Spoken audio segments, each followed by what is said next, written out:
QSO Today, episode 522, Cathy Goodrich W4CMG. This episode of QSO Today is listener-sponsored. Only you can keep the QSO Today podcast coming to you every weekend since 2014.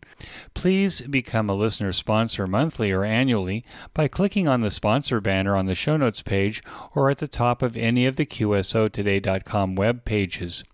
Our new annual listener sponsor is Freddie Cruz, AA2QL, $100 yearly. The following people, including our guest this week, made donations. Cathy Goodrich, W4CMG, $15. Brian Whitcomb, K7KX, $10. Robert Kopic, KF0G, $125. There were additional donations and sponsorships that wish to remain anonymous, and we thank them for their generous support of QSO Today. I receive emails every week from listeners who want to contribute but do not have the money to send to QSO Today. So one of the best ways to support QSO Today is to tell your friends about QSO Today and share links to our podcast with them. Post our links on your social media and QRZ.com. Social media is one of my severe weaknesses. Your help here can make a big difference. Welcome to the QSO Today podcast. I'm Eric Guth, amateur callsign 4Z1UG, where I demonstrate the diversity and relevance of the amateur radio hobby and its impact on society by interviewing ham radio operators, many of whom played vital roles in shaping our technology through the amateur radio hobby. And while many people might say, ham radio? Do people still do that? This podcast demonstrates through in-depth interviews just how amazing, diverse, and dynamic the amateur radio hobby continues to be. Just a reminder that the response to my amateur radio events calendar has been great. You can get to it from a banner link in the show notes page. This calendar is updated by you, and I hope that it will become the most comprehensive amateur radio events calendar. Please update it with your event or contest. If you are new to QSO Today podcast, please be sure to look at the QSOtoday.com website, where we have over 520 interviews with ham radio operators. From there, you will click on links that will take you to the QSO Today Academy. Our catalog contains over 500 videos on every ham radio subject, completely searchable. We have a nice lineup of upcoming QSO Today interviews coming in the future. Please subscribe to my email list to get notifications of new episodes. I will not spam you or share your email address with anyone. Cathy Goodrich W4CMG is an enthusiastic contester and a dedicated DX chaser. Known for her meticulous scheduling, Cathy ensures she dedicates time each day to amateur radio, honing her operating techniques and CW rag chewing skills. In her retirement, Cathy continues to make an impact as a Red Cross coordinator in Nashville, Tennessee, applying strategic insights gained from her extensive experience as a project manager in the pharmaceutical industry. In our conversation, we delve into how amateur radio operators can engage in and contribute their expertise to Red Cross operations, as well as improving their on-the-air operating skills. W4CMG is my QSO Today. W4CMG, this is Eric 4Z1UG. Are you there, Cathy? Hey, good afternoon, Eric 4Z1UG. This is W4CMG. Cathy, thanks for joining me on the QSO Today podcast. Let's start at the beginning of your story. It doesn't have to be your ham radio story. I want to know more about you. Where did you grow up, and what did you learn in those days? Well, I grew up in Massachusetts in a city called Holyoke. That was pretty easy childhood. We lived with my grandfather for quite a while, and then my mother and father got their own apartment. So it was a great childhood. Living with my grandfather, what I did find was that he had a radio room. And in his radio room, they had all these cool things. And I wasn't allowed to touch them. So I could just go in, sit in a chair, watch him every once in a while. And it's too bad that I really didn't get a chance to do things. I almost get the sense he was a shortwave listener because we never found a call sign for him. And after he passed away, all of his equipment and any paperwork he had got distributed to other family members. I had long since moved and didn't know anything about what the distribution was, but I'm very disappointed that I didn't get to do it. But as part of my growth, I wound up moving from Holyoke to Connecticut, worked as a consultant in Connecticut for quite a while, and then married my husband, W4CMG, Jim, and we moved to the house he grew up in Tennessee. Were there any pearls of wisdom that you remember that your grandfather gave you as you're sitting there listening to him on the radio? Was he a man of few words or many words? I only heard Morse code from him. I never heard him talk. And so for me, it was just like Grandpa was a spy. I had no idea what he was talking about. I had absolutely no idea. This is back in the late 50s, early 60s. I'm probably dating myself there.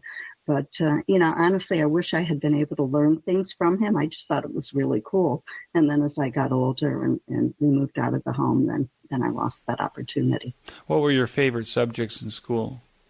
I'm going to say English and writing and a little bit of social studies, although I really focused on the written and spoken word more than anything. But I would not get up in front of a class. Oh, you were not a public speaker. I was not a public speaker. You were a shy writer. You've got it. Were you a writer then, and do you write now? I used to write poetry when I was in grade school. That was the big thing. We learned haiku, and so I did quite a bit of haiku. And then moved on to just studying and writing papers. I'm very detail-oriented. So if somebody would ask me about a topic, I would research it to the nth degree. And to this minute, if somebody asks me something, I'll still do that. What did you major in college? In college, I had two separate college lives, you might say. I started out as a medical lab technician, got an associate's degree in that, and worked in the field for a good 15 years. And decided to go back to school. When I went back to school for a bachelor's, I majored in health science management. And that really was because I would have had to do an internship if I were to go back for a bachelor's degree with it being a medical lab technician. And by then I had 3 kids to support, so I wasn't going to go and do an internship for free. But my major paid off very, very well. I wound up running a few physicians' practices, and then went back to school again because I wanted to make sure I had enough money to pay for my children's education as they got older. Got a master's degree, Master in Business Administration, focusing in teams, teamwork, and project management. That's what I did up until the time I retired in 2020. What was the most interesting project that you managed? I'm going to say there was a project that I had. It was a global project, and it was when I was working at a pharmaceutical company. And it seemed that every time we would firm up the requirements, get the requirements all nailed down, something would change or somebody would want to add to the scope of a project. And it was just to roll out some project management software to a global team. The restrictions and the rules with the requirements were pretty stringent because we actually had to have hard copy signatures in a day. It was tough to get hard copy signatures. And so I remember waiting for FedExes from France to make it to my office and at that point New London, Connecticut, so that we could actually move forward with a few things. The project was very interesting for me and very challenging. It was my first global project. And for me, it was kind of pivotal because I learned about stakeholder management, different things that we would have to do, different compromises. But because of the challenge we had in gathering the requirements, I thought, based on true project management, that I would wind up having everything all set.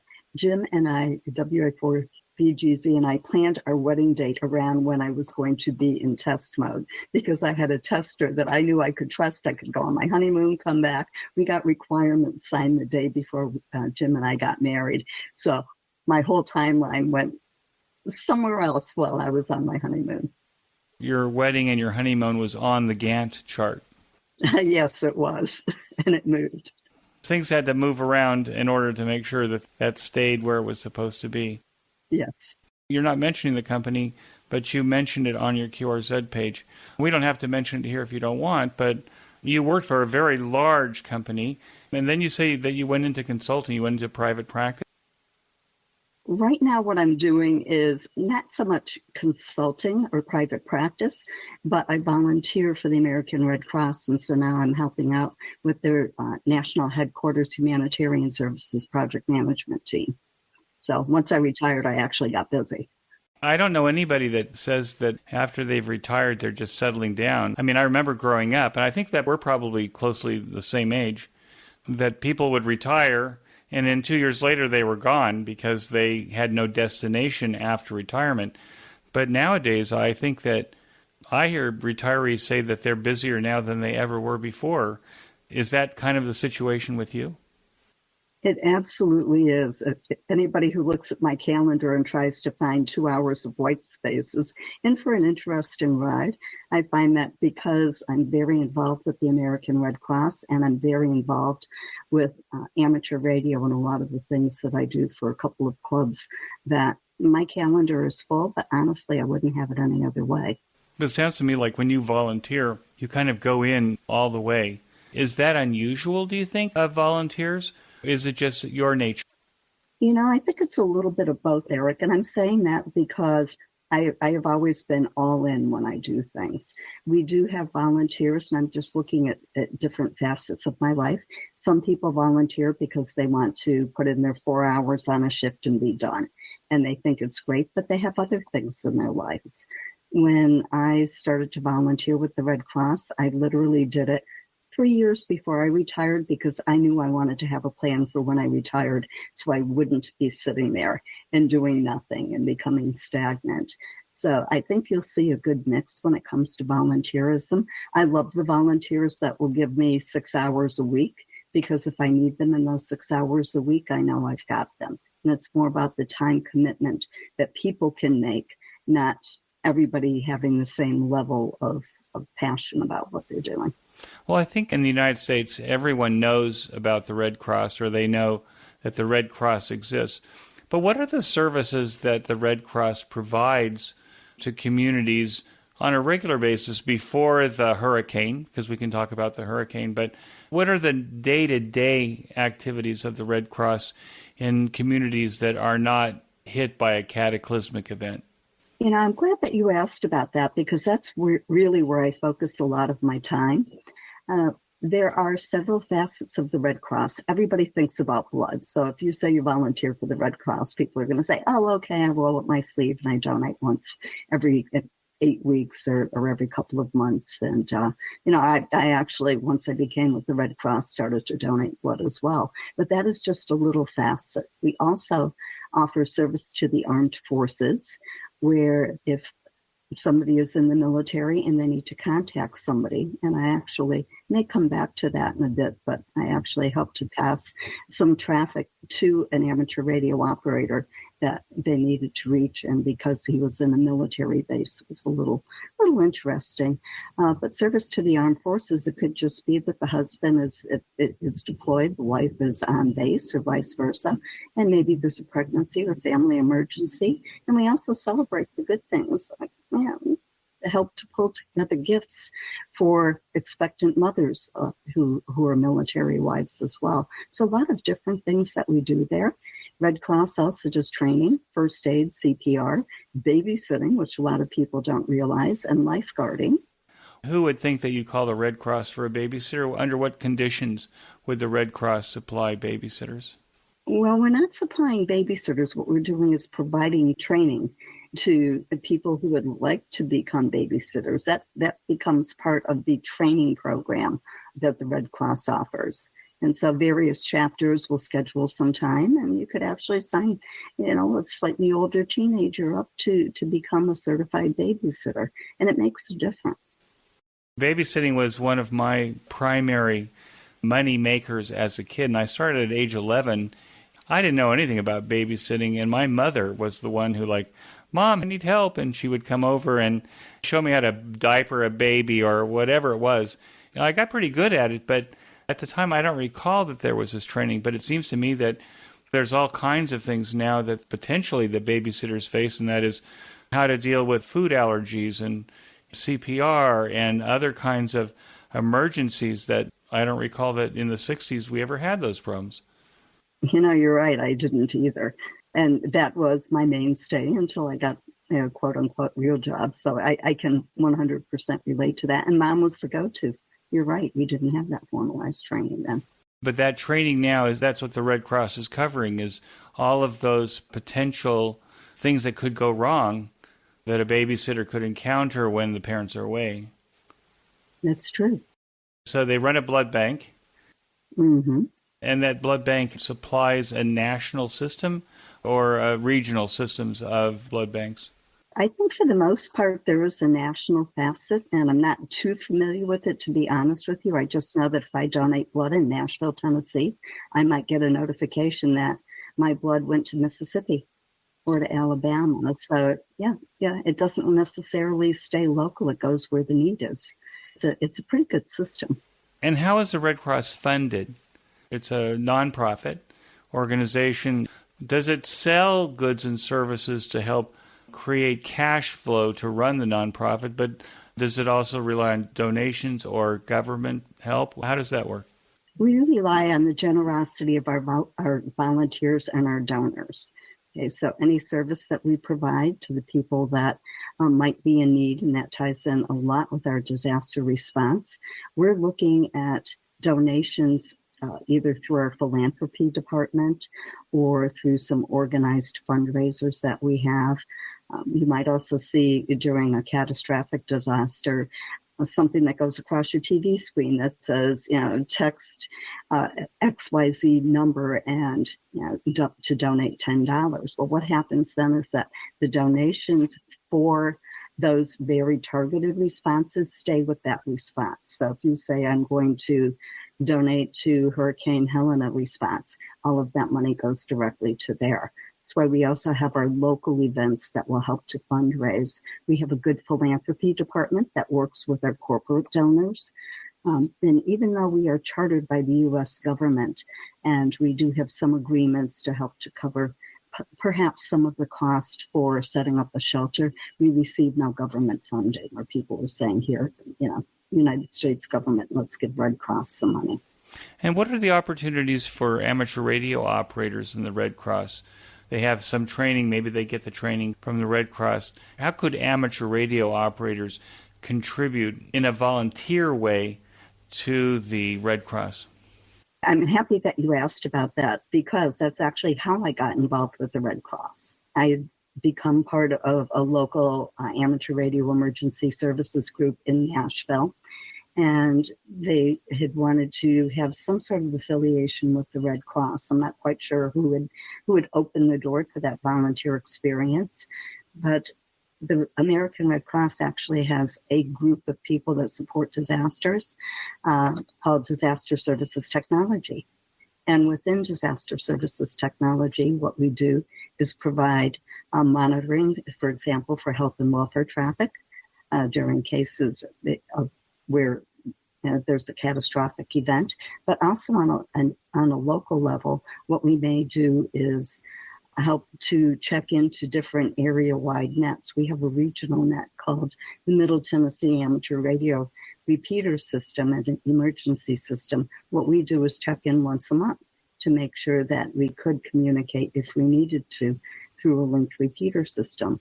We also, in some cases, some of the chapters in my region have found that even, just in a storm, nothing catastrophic, but just sending people up the hill in a remote area, they might not have phone connectivity.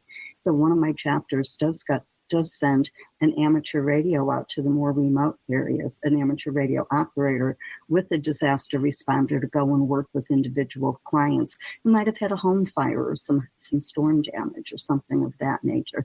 So there is a lot that they can do. That puts a lot of work into their amateur radio experience. In many cases, they're just using a handheld, but we've also had, in the case of Hurricane Maria, which is right after my husband and I had become involved, we wound up sitting in the chapter office and working, listening for health and welfare traffic coming in from Puerto Rico when the timing was right. So a lot of things there, but that's not all to disaster services technology.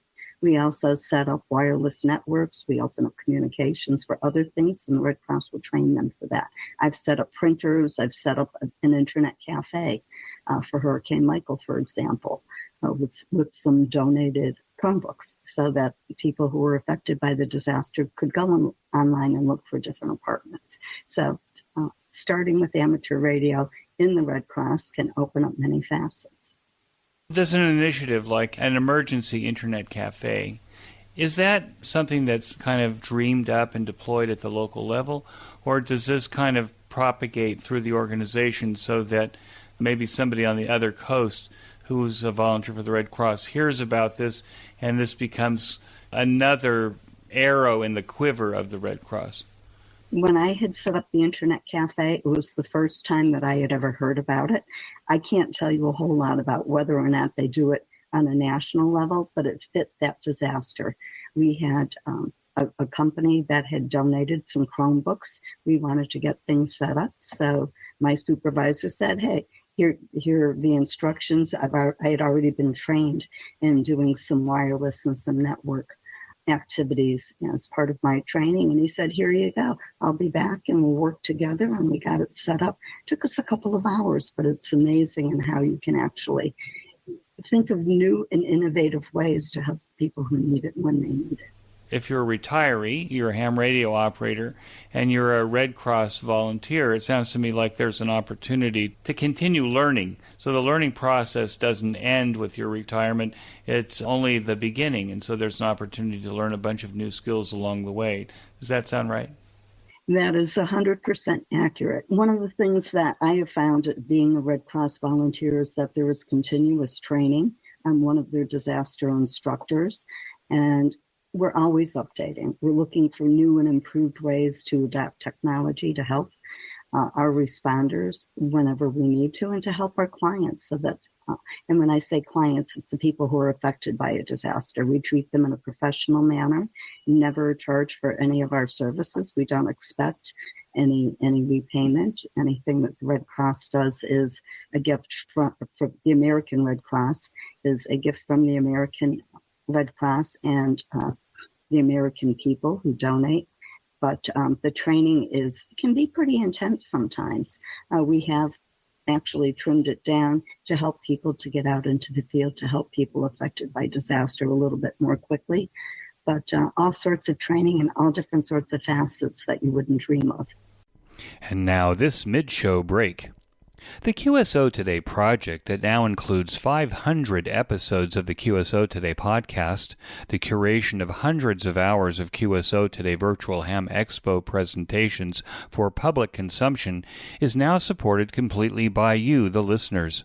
I am using a business model called Value for Value, a concept developed by Adam Curry, K5ACC, where you contribute to QSO Today exactly what you think its value is to you.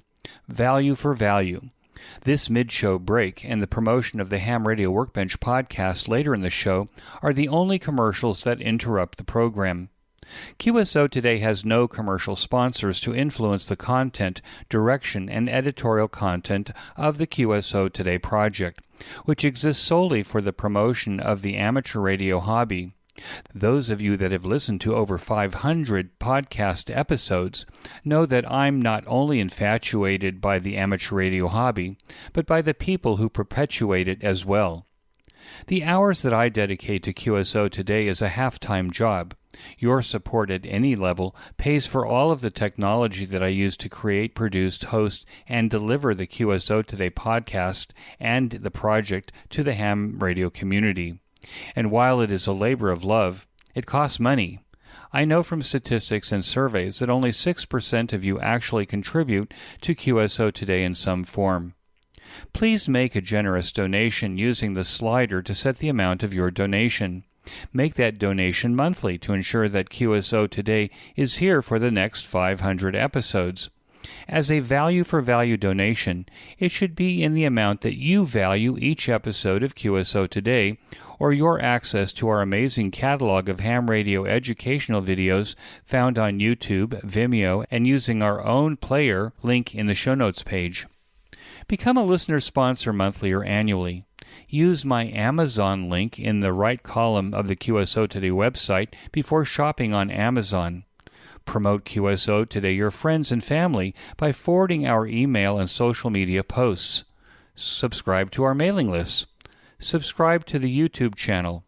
Tell your friends. All of these actions are value for value. Keep the QSO Today project alive by taking action now. We return to our QSO Today.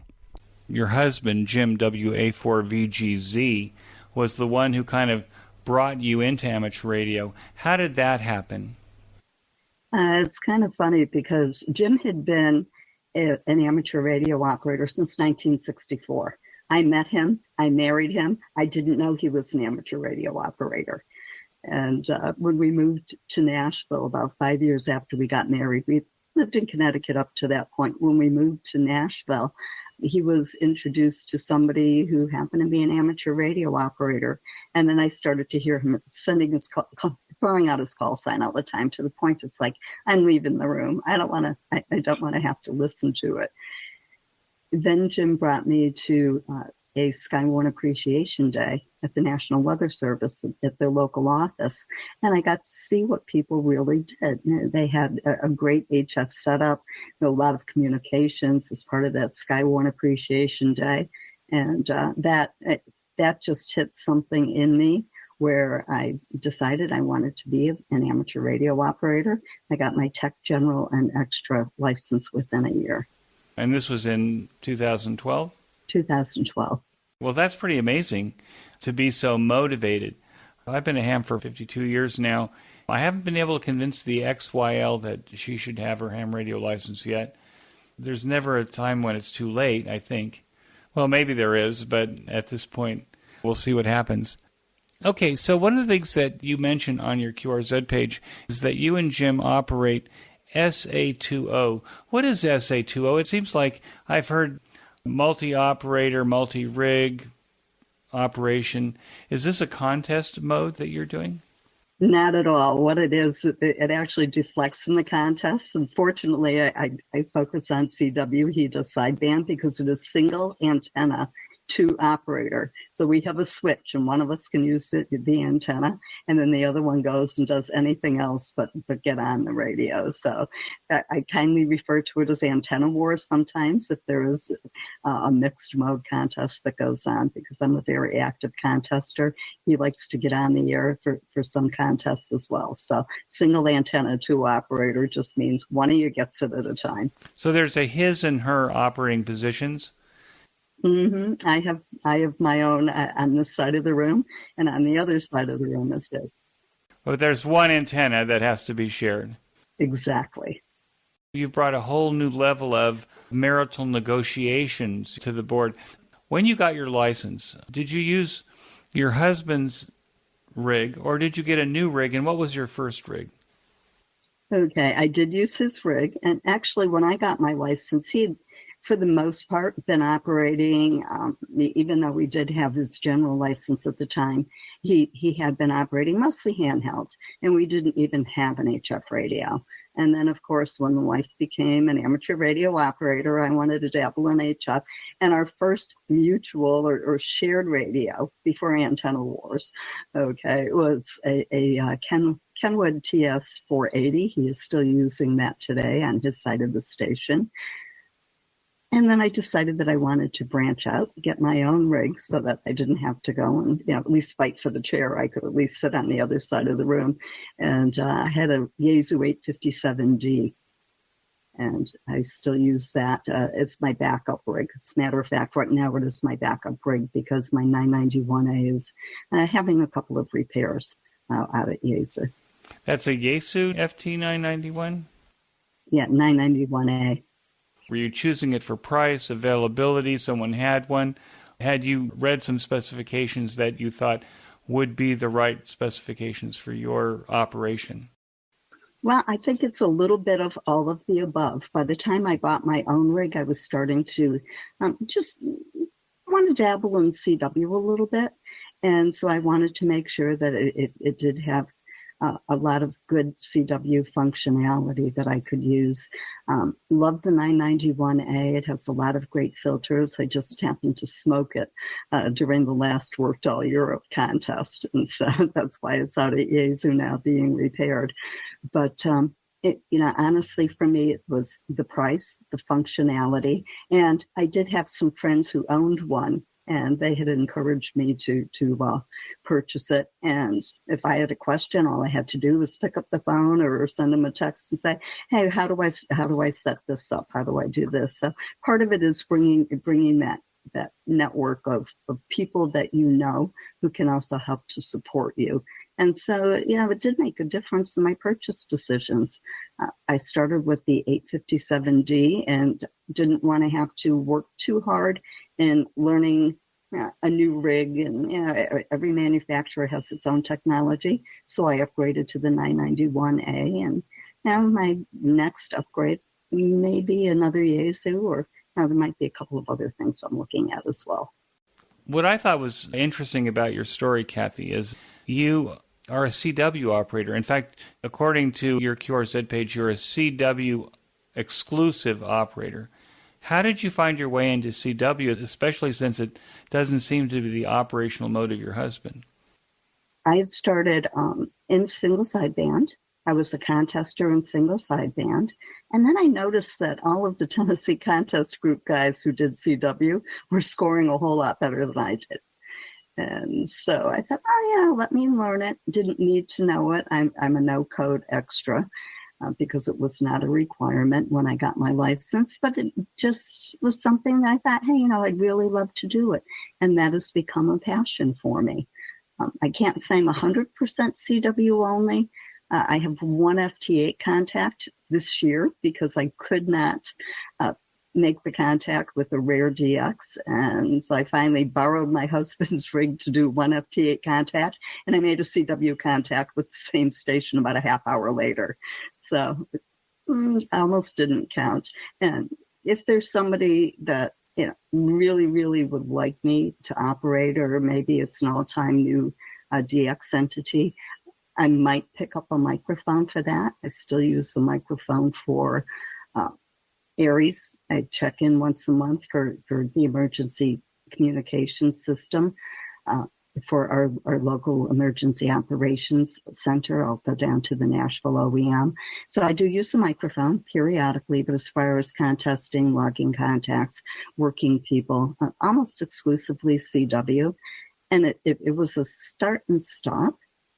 So I started, got scared, stopped, started, got scared, stopped. It's a pretty common trend, I think, with CW operators, or even single sideband operators, where you're afraid to pick up the microphone. People don't fight. Amateur radio operators are tremendous people to help you, but it takes a while to get over that hump. Right. Well, and you said it very early that you're not a public speaker, or at that time you weren't a public speaker. I would imagine now that with your volunteer activities that you probably speak quite a lot. Do you have any tips for people that have decided, I want to hang up the microphone and I want to get on CW? I happen to like CW because it's different than talking. I talk all day long, so I like CW from the standpoint, mostly listening is what I do, because it's just something different to stimulate my brain.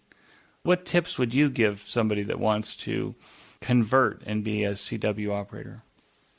Well, it's funny because I teach a class called Essential Operating Subjects, and one of the things we talk about is how do you get on the air?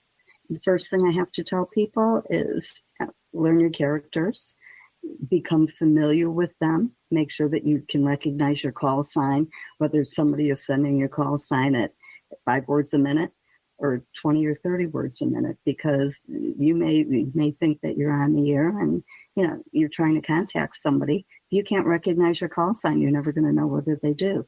But the very first thing that they have to do is listen. So people can use the online programs. I'm a big fan of Morse Code Ninja and a few other programs. They can learn the programs, they can attend different classes, but find a study buddy, get on the air, and listen before you start to interact with people, because as you are listening to people who are on the air, It's going to be different from the recorded or the online recordings. You're going to hear QSB, things dropping in and out. You're not going to understand things. People have their own fist. And so sometimes people will say to me, if I'm using a cootie key versus a bug or a straight key, hey, you didn't sound like yourself.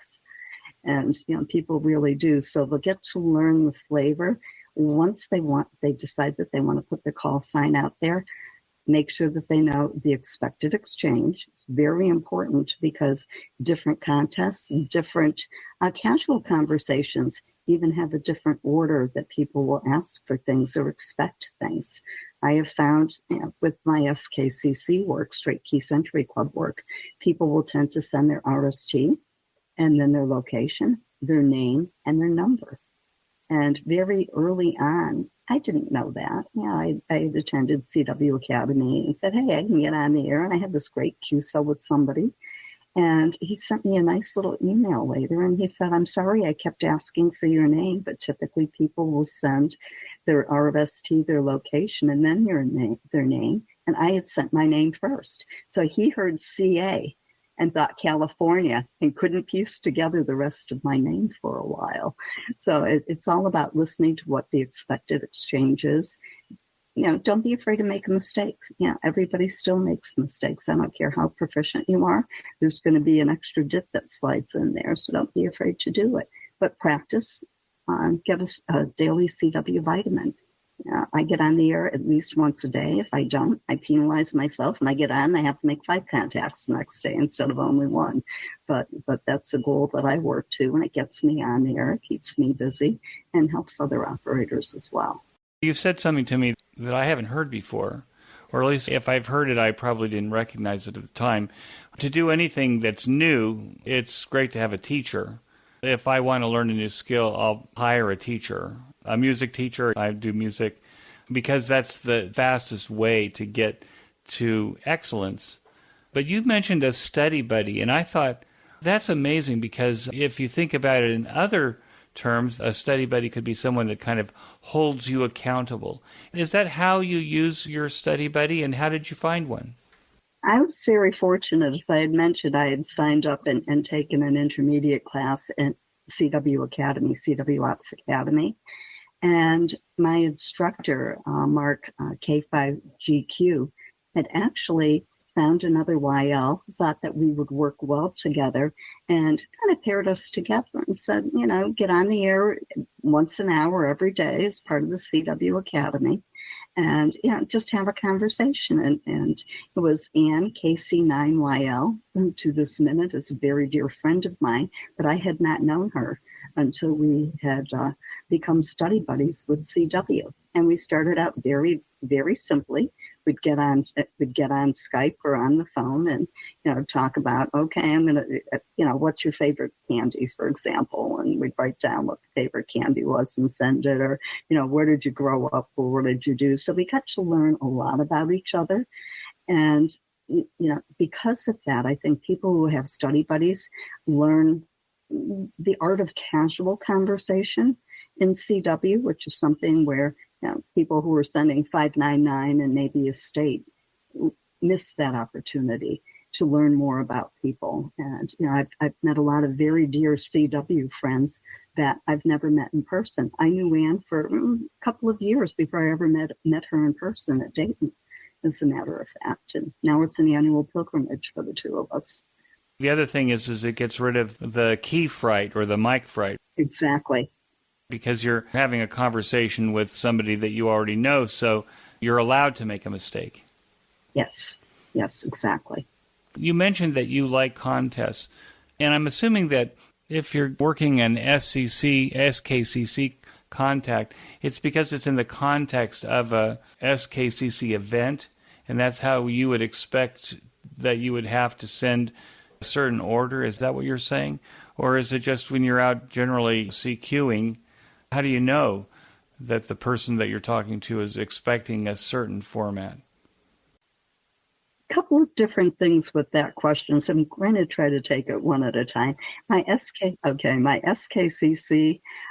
exploits started out working in a weekend sprintathon, and that is okay? That is a weekend event. It's a 36-hour event.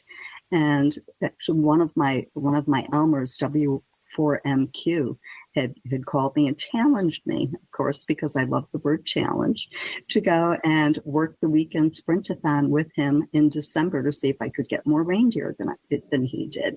Sounds kind of silly, but it was enough. I said, "No, yeah, you don't want to do it." And I was like, "Yeah, you do." It's like, "Okay, tell me what you want me to do." And of course, he got more reindeer than I did. But what it did was it started getting me on the air. And so SKCC contesting is a little bit different from your high-speed contesting, because you can have conversations and participate in the SKCC events at 5 or 10 words a minute. You send at the speed that you can copy, and when you send at the speed you can copy, somebody will try to match that speed when they're having the QSO. And there may be some nice casual pieces. It's not just your what people think of as contest exchanges, which are usually an RST and a location or a name or whatever the criteria is. SKCC actually like to have these little conversations. Good afternoon, thank you for the conversation. And I'm a marathoner, so I'll actually chat with somebody for an hour working toward a marathon award as well.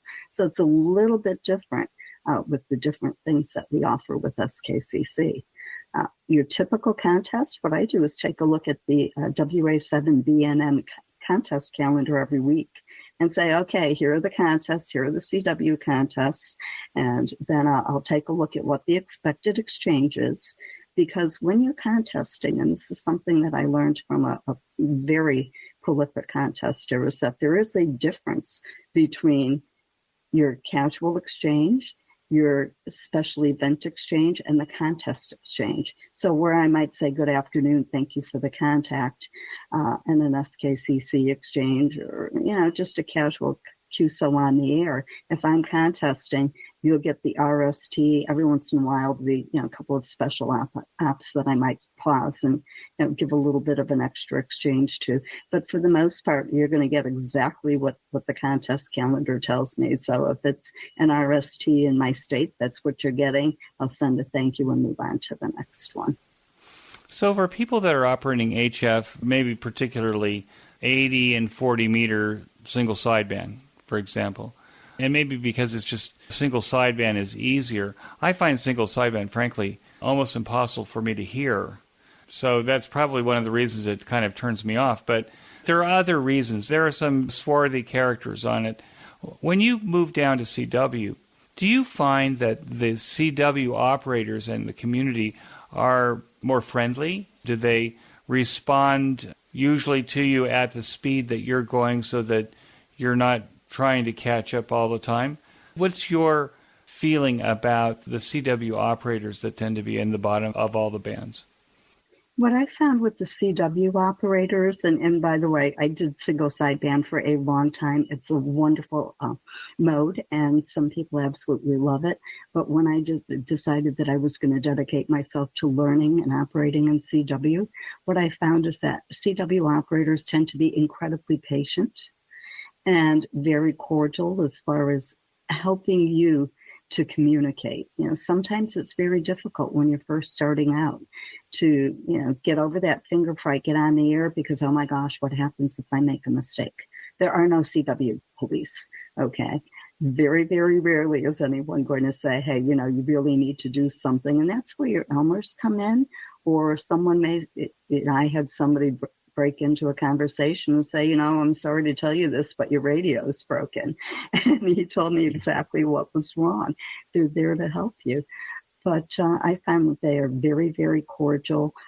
They tend to share a lot of information. If you do make a contact with the CW operator who likes to rag chew, be aware that, the simple basic conversation, if you're in non-contest mode, you may start out talking about vacations you're going on versus just your typical exchange that you might hear. But I think part of having those conversations with CW operators has really formed a lot of good friendships with people that I've never met in person, just because you get used to chatting with the same person every, couple times a month or whatever.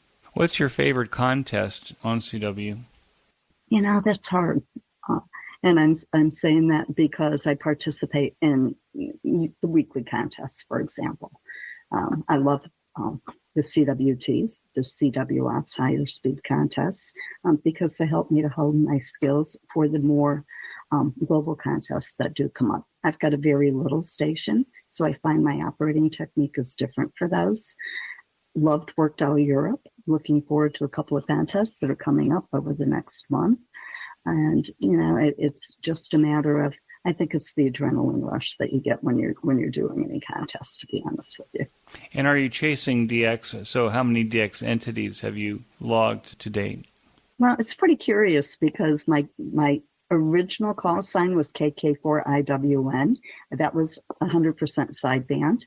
W4CMG is almost 100% CW. And so it's pretty interesting because I did have DXCC 160 with KK4IWN. The accounts have yet to be combined.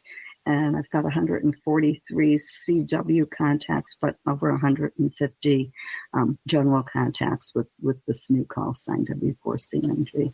Now, W4CMG sounds like my initials. Your initials. So it didn't belong to somebody. It may have belonged to somebody else in the past, or maybe not. So it's not in memory of someone. No, it is not. It was just, I was actually looking for something that I could send fairly quickly because KK4IW1 was a little bit of a challenge, and decided to look for something ending in CG. Well, ending in CG tended to be, at the time that I was looking to make a change, used by the Coast Guard. And so it was almost impossible for me to get CG. So I finally decided, well, let me just try my initials. And it came up, and I've got to tell you, changing your call sign, I think I'd rather change my name getting married again. And that was the trip, than changing my call sign, because I've got all this monogram stuff I can't use with my old call sign. What's your identifier? I mean, obviously, I don't think I know anybody's last name. Well, I know people's last names because I do the QSO Today podcast, but most of the time we talk to other hams, it's a first name and call sign. In Israel, it's the last 2 or 3 letters of their call sign because there aren't that many of us. And so we go, oh, yeah, ZZ. I was over at ZZ's house, and everybody knows what I'm saying. You mentioned the CUDI key. Seasoned CW operators may know what the CUDI key is, but can you explain what the CUDI key is? And you actually operate it along with the other keys that you have. Could you talk a little bit about the CUDI? Okay, so the CUDI key is a nickname for a side swiper. Okay, and what the side swiper is a key that you literally just go back and forth. Every single movement of your finger is going to be part of a character. Some people, or most people, will start out with a straight key and go up and down. I happen to use a horizontal straight key, so I started out going sideways. There's only so fast you can go going sideways or up and down in one direction. The CUDI key gives you the flexibility of rotating your fingers, and just it's a purely manual key, so the length of time that you spend on that contact is how long your DIT or your DA is going to be formed. Okay, but it's a very simple motion, and I find that a lot of people will come up with a very specific CUDI fist, so to speak. So as I said, somebody had said, hey, you don't sound like you, because I was working toward a triple key award, started with the straight key, went to a CUDI key, and then when I changed over to a bug, somebody sent me a message on the SKCC board that said, I knew it was your call sign, but it didn't sound like you, because I had developed that CUDI swing, a fist. But for me, it's very relaxing. It's very easy to have those 1-hour conversations because there's not quite the stress. And then again, it is purely manual, so it's not like using a paddle where you have some automation in the background. I think it develops some frontal lobe. I mean, as I understand the CUDI key, if you're sending a D, dot to dit, but that's 3 motions. It is. Your thumb never hits the key twice in a row. You're alternating back and forth. So if you're a guitar player doing a tremolo, if you're playing classical guitar, it's the same kind of thing. You've got to really practice. It seems mostly mental, but how much time did it take to get you to be able to send that way? It's funny because part of the reason I did the Cootie or started using the Cootie key was for the SKCC Triple Key Award, and that requires that you start out with 100 in whichever key type you would like, but 100 unique straight key, 100 unique Cootie, and 100 unique bug contacts. And when I decided to pursue that, I started out, I was really terrible. And I would have one of my friends who would call and say, "Hey, Cathy, you got to work on your Cootie fist." After I got to about the first 50 or 60 on-the-air contacts with the Cootie key, it became more natural. And now I have two keys that sit on my desk. One is a Cootie key, and the other is a paddle. And depending on whether I'm doing SKCC or high-speed contesting, I'll use one or the other. And what do you use for a Cootie key? I have a W1SFR Titan key. I have a pretty heavy fist, and the Titan key is pretty heavy. And so I find that it works very well for me. It's a nice, smooth key. Really, really enjoy using that one. And now this mid-show break. Every 2 weeks, I listen to the Ham Radio Workbench podcast with George, KJ6VU, Vince, VE6LK, Mark, N6MTS, Thomas, K4SWL, Michael, VA3MW, and Rod, VA3ON, and their guest on often topical and important projects in amateur radio. This discussion amongst the regulars and their guests remind me of the conversations that I used to listen to on 146.94 and 146.46 megahertz in Orange County, California, while working on my own workbench almost 50 years ago. It is amazing how much practical ham radio knowledge that we can absorb by listening to the Workbench podcast that starts to make sense when we start our own deep dive into our own projects. So join me by listening to the Ham Radio Workbench podcast now and as George and crew push beyond 200 episodes. You can get to the Ham Radio Workbench podcast by clicking on the banner in this week's show notes page. And now, back to our QSO. You collect multiple keys, right? I seem to see pictures that you've got from different manufacturers and different kinds of keys. So you're using a bug. Could you explain a little bit about what you have and kind of how you chose them? Sure. Okay, so my very first key was a touch paddle that you don't see put up on my QRZ page. And that touch paddle was just, it had everything I needed. It had the paddles, and it had an oscillator built in. It was $99 at Hamvention. And that's what I actually started using after I'd been on the air and it actually started to dabble a little bit with straight keys and things. I got the W1SFR horizontal torsion bar straight key because I knew that up and down motion and my wrists were not going to hang out very well or not going to last very well. I'm good for about 3 minutes on a regular straight key where I can go up and down. Before you get a glass arm. Yeah. So the horizontal straight key, which has that nice green base, really, really worked well for me. And then I decided to, and everything's been progression. So then I decided to use different paddles. Went to the Vibraplex single lever paddle, which, by the way, I was able to convert to a Cootie key when I decided I wanted to do that. Didn't start out with the Titan. Had used the Vibraplex. All I did was hook up to a mono jack instead of a stereo jack, and that turned it into a Cootie key for me. So worked out quite well with the rig I had. I was able to accommodate that. Moved on again to a couple of different keys. I've got the Bengali HST Mark III, and that can be either a Cootie key or a high-speed key. The only thing I have to do is change. The only thing I have to do is flip the switch and change the jack, and it works quite well. So it's just been a matter of, you never quite find the perfect key. Right now, I've got the W1SFR Titan on my desk, and I've got an N3ZN dual lever paddle that I use as my paddle now. There is the Vibraplex bug. We have a couple of issues with it only because it's 1957, and it does go with me when I host a Hamfest booth, and people love to fiddle with people's bugs. So that one had a little issue after the last Hamfest, or the second to the last Hamfest. So I haven't been using it. I do have a Bengali Intrepid on order, though, just waiting for that to arrive. I'll never find the perfect key. It's all about how you want to do it. The Bengali booth that they have mentioned is a magnet for even people who are not CW operators, just because of all the beautiful keys all the way around the booth. What is an LICW haptic device? How did you become involved with that device? The LICW, it's Long Island CW Club. The haptic device is a really great device for people who are hearing impaired.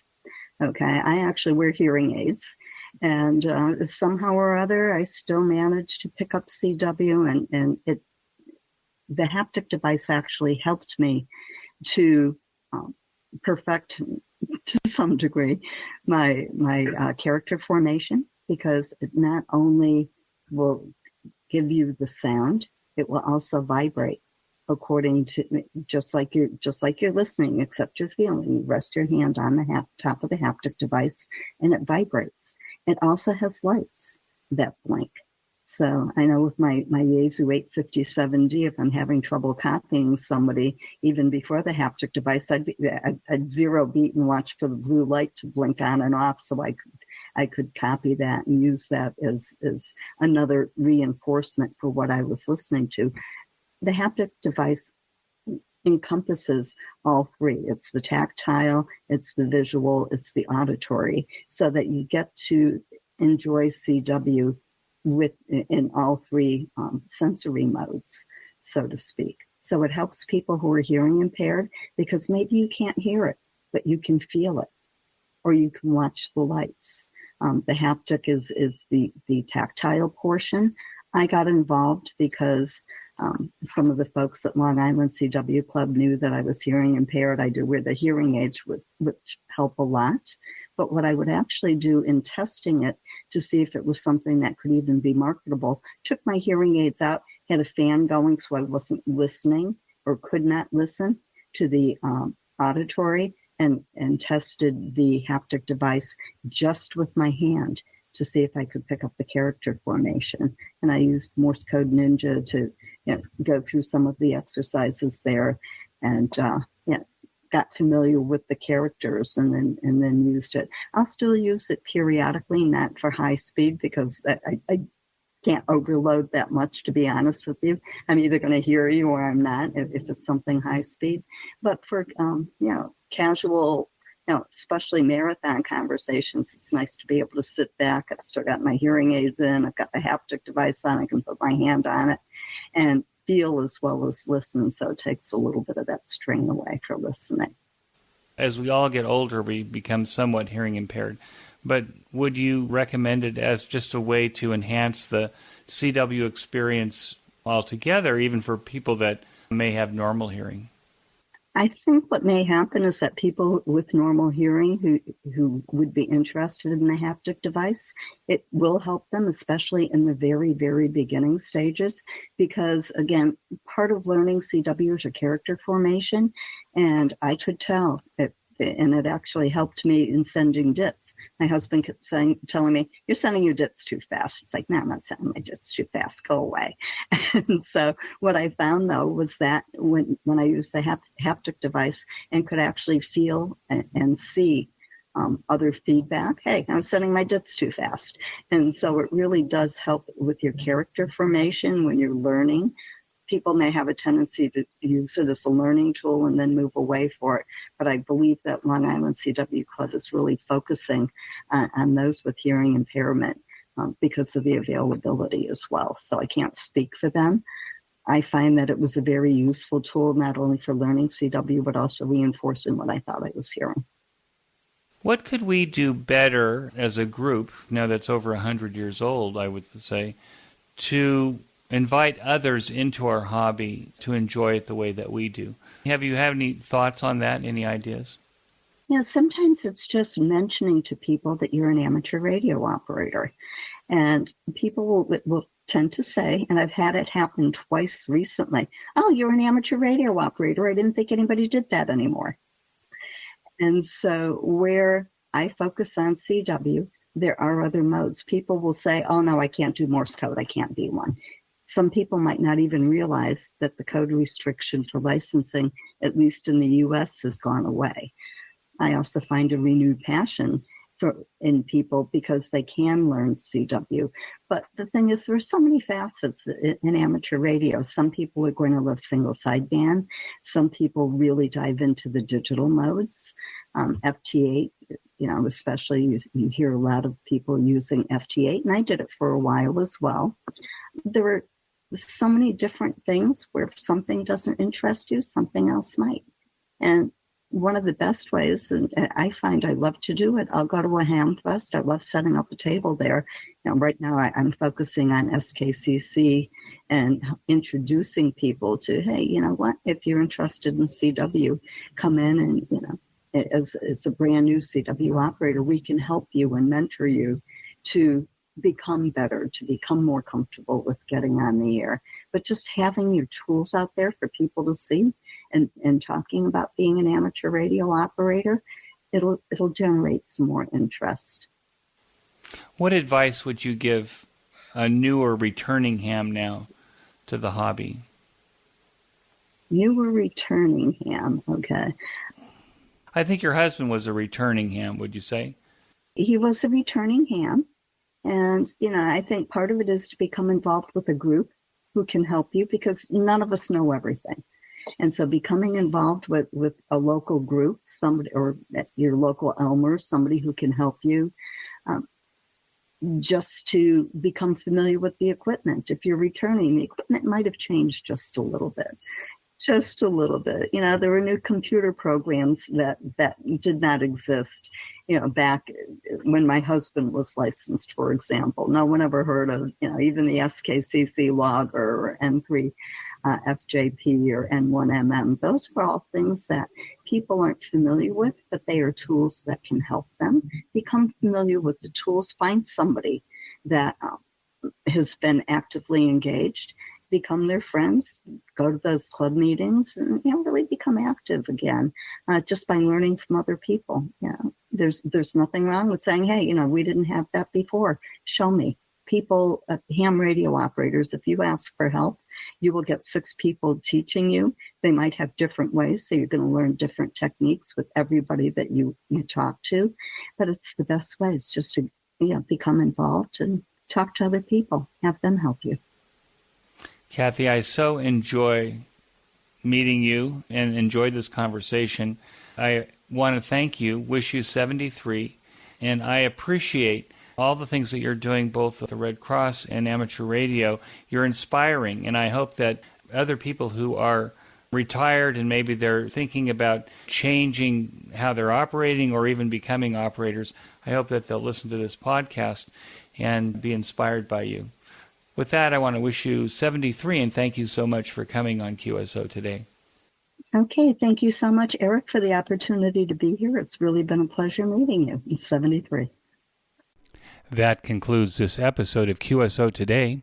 I hope that you enjoyed this QSO with Cathy. Please be sure to check out the show notes that include links and information about the topics that we discussed.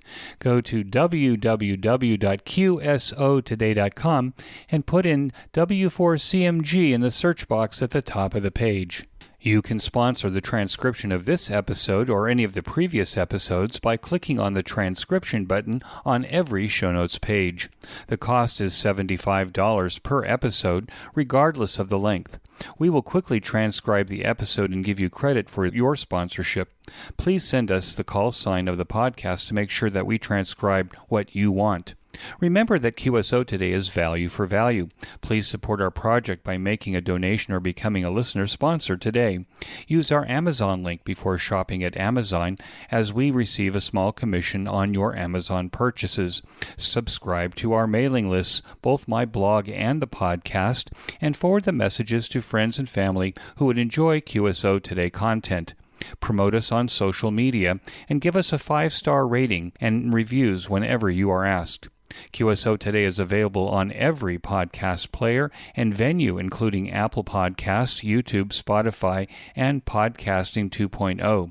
Get a Podcasting 2.0 player to make it easy to get your next episode as soon as we publish. My thanks to Ben Bresky, who, as the consummate artist, makes this host and his guests always sound brilliant. Ben also publishes a weekly Jewish history podcast. There is a link to that on the QSO Today homepage.